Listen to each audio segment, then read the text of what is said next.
Hello everyone. Welcome back to Stoic Wisdom today. Are you surrounded by ungrateful people? In this video, we'll uncover 8 types of individuals you should avoid in your old age, with the last one being a shocking revelation. Stick around to learn how to protect your emotional energy and live a more fulfilling life. As we grow older, we become more aware that energy is limited and peace is priceless. We no longer have time to waste on draining people or unbalanced relationships. Kindness still matters, but clarity matters even more. The Stoics believed in service without sacrifice, in compassion without self-betrayal. And that's the mindset we'll carry into today's video. Here are 8 types of people you must avoid in old age, not out of anger, but out of wisdom. Because helping the wrong people doesn't make you stronger. It makes you stuck.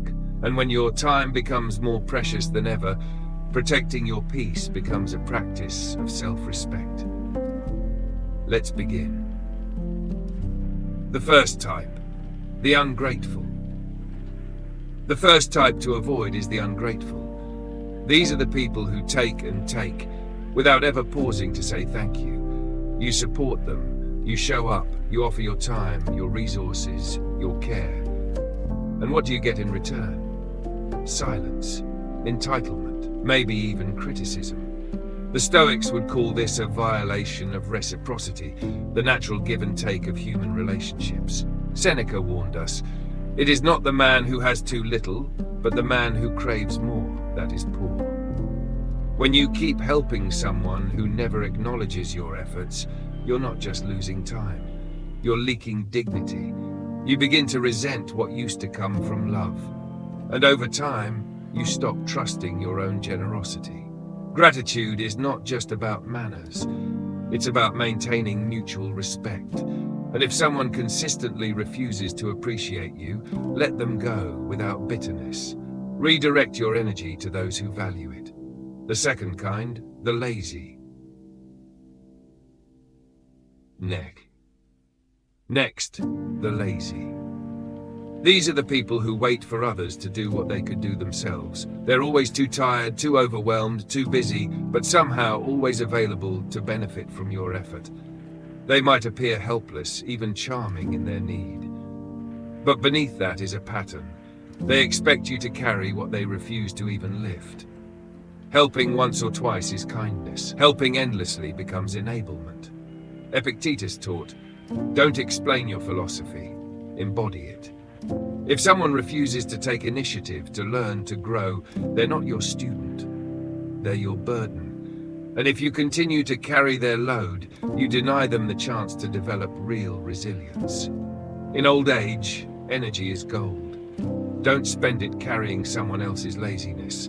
Help those who are trying, not just those who are asking. Person 3. The irresponsible. Score. Third on our list, the irresponsible.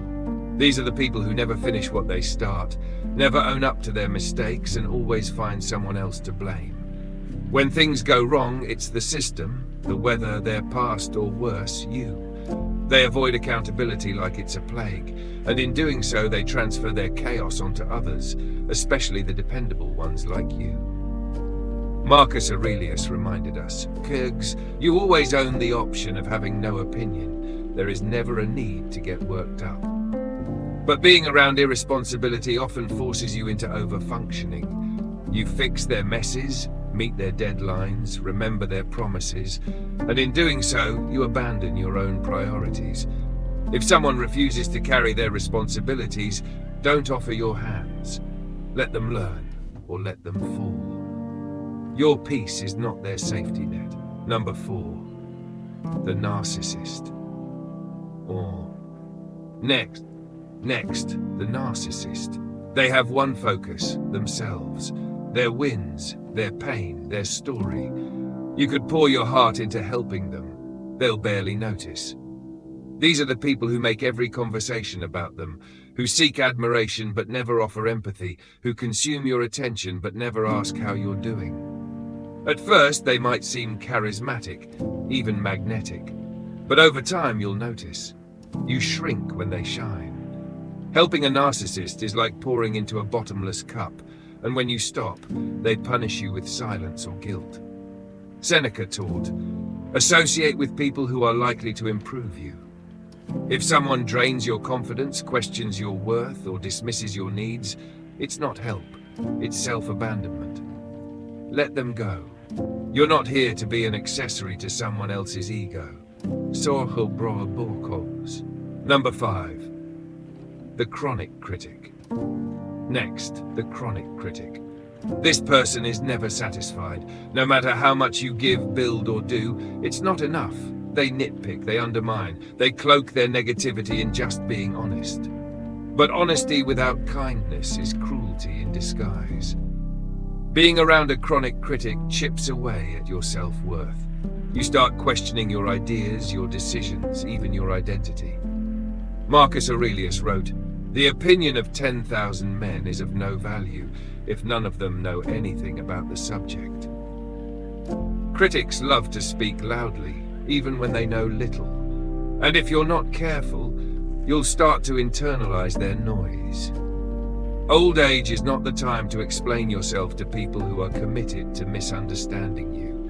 Surround yourself with those who challenge you with care, not those who erode you with constant judgment. Silence can be a beautiful boundary. The 6th, the manipulator. Next comes the manipulator, a master of emotional confusion. They don't ask for help directly. They pull you in through guilt, drama, or victimhood. They say things like, "I guess I just have no one else. You're the only one who understands me. It's fine. I'll figure it out eventually." But their words aren't asking, they're trapping. They twist situations until you feel bad for saying no. They create emotional contracts you never agreed to. Epictetus warned, "It is not things themselves that disturb us, but our opinions about them." Manipulators distort your judgment. They blur the lines between helping and enabling. At first, you'll think you're being kind. Later, you'll realize you've been used. Helping someone should leave you clear, not confused. In your older years, protect your emotional clarity. If someone always leaves you feeling guilty, anxious, or overwhelmed, that's not compassion. That's control. Draw a clean boundary and walk away with peace. The 7th, the opportunist. The 7th kind of person to avoid is the opportunist. They show up, but only when they need something. You won't hear from them for months until they need a favor, a connection, or a place to land. Then suddenly, they're friendly again. But look closer. They don't offer support. They don't stay in touch. They don't ask how you're doing unless it benefits them. These people use kindness like a transaction, and if you're not careful, you'll start questioning everyone's motives. The Stoics remind us, we are not disturbed by others' actions, but by our own expectations of them. Expect opportunists to take, and if you're tired of always giving, stop. A relationship without reciprocity isn't connection, it's extraction. You don't owe your energy to people who only knock when they want something. Kindness without awareness becomes self-betrayal. Give freely, but not blindly. Help those who show up even when they don't need you. That's how you protect your trust. The 8th, the envious. And finally, the one most people overlook, the envious. They smile when you succeed, but look closer. There's a hesitation, a quiet tension, a compliment, followed by a comparison. These are the people who can't celebrate your wins. They make it about themselves. You say, "I finally got promoted." They say, "Well, I thought you'd get there sooner." You share joy. They return silence or subtle resentment. Seneca reminds us, no man is crushed by misfortune unless he has first been deceived by prosperity. Envy is quiet but corrosive. It turns your joy into discomfort. It teaches you to hide your light so others don't feel small. But your success is not a threat, and you should never feel guilty for growing. If someone's presence makes you shrink, that's a red flag. In old age, protect your enthusiasm, protect your right to share good news without shame. Celebrate with those who clap with full hearts. Distance yourself from those who always compare. Your light doesn't need permission to shine.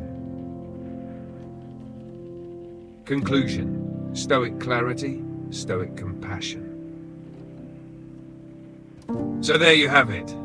8 types of people to avoid in your later years. Not because you're bitter, but because you've learned helping others is noble, but helping at the cost of your peace is not wisdom. It's burnout. The Stoics taught us to live with open hearts, but grounded minds. You can be kind and still say no. You can love people and still set limits. You can be generous and still choose where your energy goes. These 8 types, they're not evil. They're just misaligned. And your job isn't to fix them. It's to protect what's sacred in you. In old age, your energy narrows. Your focus sharpens. You've given so much to the world. Now it's time to guard what gives you life. If someone drains your spirit, dismisses your worth, or distorts your peace, it's okay to let go. Without anger, without guilt, just with clarity. That's not rejection. That's discernment. That's Stoic wisdom in action. Thank you for watching Stoic Wisdom today. Comment below. I choose peace over pressure. Like and subscribe for more weekly clarity, courage, and calm. And as always, stay grounded, stay wise, stay stoic.